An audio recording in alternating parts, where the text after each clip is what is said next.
Welcome back guys on today's video edition on YouTube channel 212 TV. In today's video we'll be discussing about a lady that hated Jews but ended up doing something. But before we go, if you're new on this channel, please subscribe and turn on the notification bell for more updates on this YouTube channel. See you on the other side.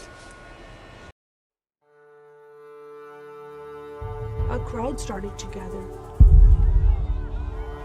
The men were chanting in Arabic, Allahu Akbar, Allahu Akbar. And my father and I, as I was holding his hand, were pushed to the front of this crowd. In the center of this crowd was an Arabic woman, dressed just like this, and she was tied up and she was sitting on a box.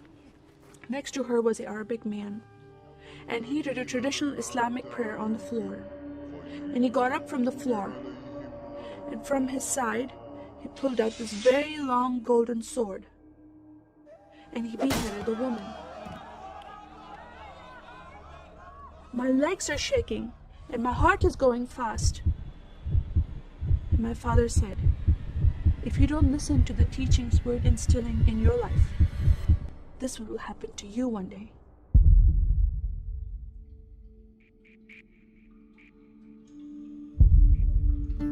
I was born and raised in a small country by the name of Kuwait, a community of 98% Muslim population. 2 of my uncles are imams, and 1 is president of a mosque, where I would hear the call to prayer 5 times a day. As a Muslim, the word Yahudi, which means Jew, was instilled in me as a bad word, as a cuss word. Yahudis should not exist. They should be killed, and I never thought to question why would I hate them. I never met Jewish people in my life. They never did anything to harm my family. I just hated them. Just the word brought hatred in my heart. She hated Jews, not because of anything, but because of the name. Like the name sounds, it brought hatred to her. So we have our differences, and there are people like that they will just hate you for who you are, not like you have anything to do in common with them or you have any beef against them. Just hate like that. It's very important to learn the Quran and the Hadith and even memorize it in Arabic. I even entered a competition where you recite a long chapter in front of Islamic leaders and teachers.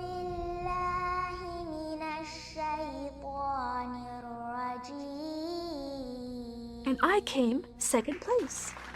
I thought I did a good job. But my father said, no, that's not good enough. Most of my life for me, it was alone, by myself, broken person, in need of love from my family, but I never received it from them. I tried to experience this love from Creator God, from Allah. In my prayer times, I lifted up my hands and I cried out to Allah for help. Please have my father stop beating my mother. Please have my father stop beating me. But no help came. God is not a personable God to Muslims. God doesn't say, I love you. Saddam Hussein forces came in the middle of the night and invaded the small country of Kuwait.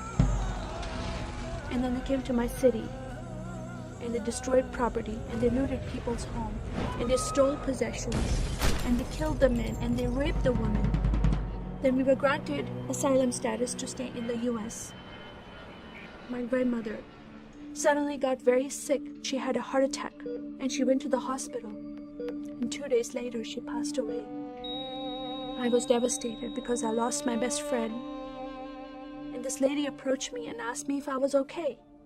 And I said, no, Paula, my grandmother died. And I just started to cry again. At that moment, I was hurting so much, only crying helped. And Paula came to me and put her arms around me, and she gave me a hug.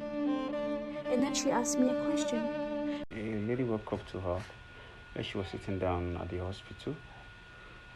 She was in a bad mood, and the lady invited her to church. And let's see what happened to her in the next part of the video. Go to church with me. When I walked into this church, I experienced love from these people and acceptance from these people like I've never before. Fellowshipping together, they were men and women together. They didn't have to be separate. No one was judging each other. And they knew I was Muslim. They were so friendly to me themselves, accepting of me and loving of me. And that was really surprising to me. And for the first time in my life, I heard a message from the Bible. He started reading the message about Yeshua. When he walked into the synagogue, he was given a scroll from Prophet Isaiah, and he opened the scroll and he started reading that scripture. That the Spirit of the Sovereign Lord is upon me, because he has anointed me to preach the gospel to the poor. He has sent me to heal the broken heart and to proclaim liberty to the captive and freedom of sight to those who are bound, to proclaim the year of the Lord's favor. First time I heard these words of freedom and healing and liberty.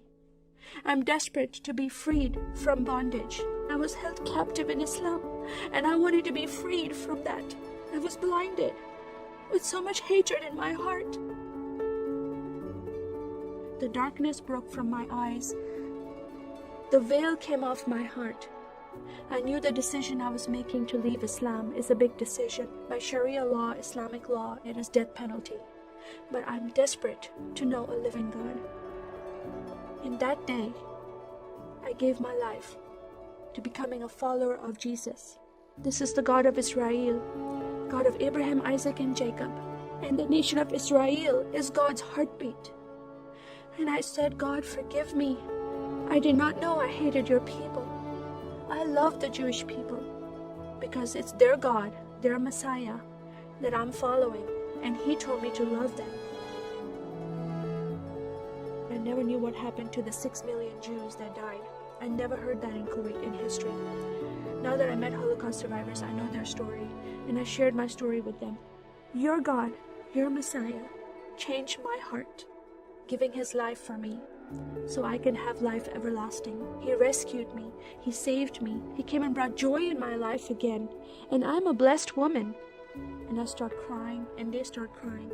And we are able to relate to each other, and they embrace me, and they love me, and they experience some healing, I believe, when they hear my story. That is a privilege to have that in my life.